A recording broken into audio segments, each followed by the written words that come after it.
అసలు భగవంతుడి ఆశీర్వాదం ఎవరికి లభిస్తుంది? అర్జునుడు ఒకసారి భగవంతుణ్ణి నమ్మిన వారికే ఎక్కువ కష్టాలు ఎందుకు వస్తాయి మాధవా అని కృష్ణుణ్ణి ప్రశ్నించాడు. శ్రీకృష్ణ పరమాత్ముడు అర్జునుడికి వచ్చిన సందేహం నివృత్తి చేయడానికి అర్జునుడిని ఒక పెద్ద భవనం ముందుకు తీసుకువెళ్ళి, అర్జున, అందులో ఒక ధనవంతుడు నివసిస్తున్నాడు. మారువేషంలో వెళ్ళి అతడిని భిక్ష అడిగి తీసుకురా అని పంపించాడు.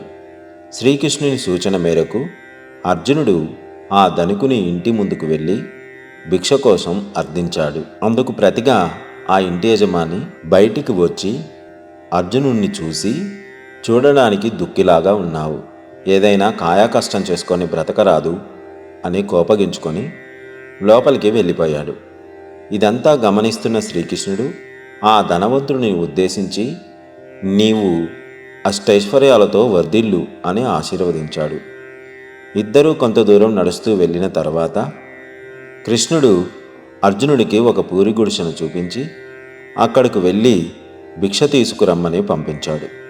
అర్జునుడు పూరి గుడిసె దగ్గరకు వెళ్ళి భిక్ష ఇమ్మని అడిగిన వెంటనే గుడిసెలో నుంచి ఒక వృద్ధుడు బయటకు వచ్చి అర్జునుడికి భిక్ష ఇచ్చాడు. ఆ భిక్షను తీసుకొని ఆనందంగా అర్జునుడు శ్రీకృష్ణుని వద్దకు వచ్చాడు. అప్పుడు శ్రీకృష్ణుడు ఆ వృద్ధుని ఉద్దేశించి, నీవు సదా దరిద్రంతోనే జీవించు అని ఆశీర్వదించాడు.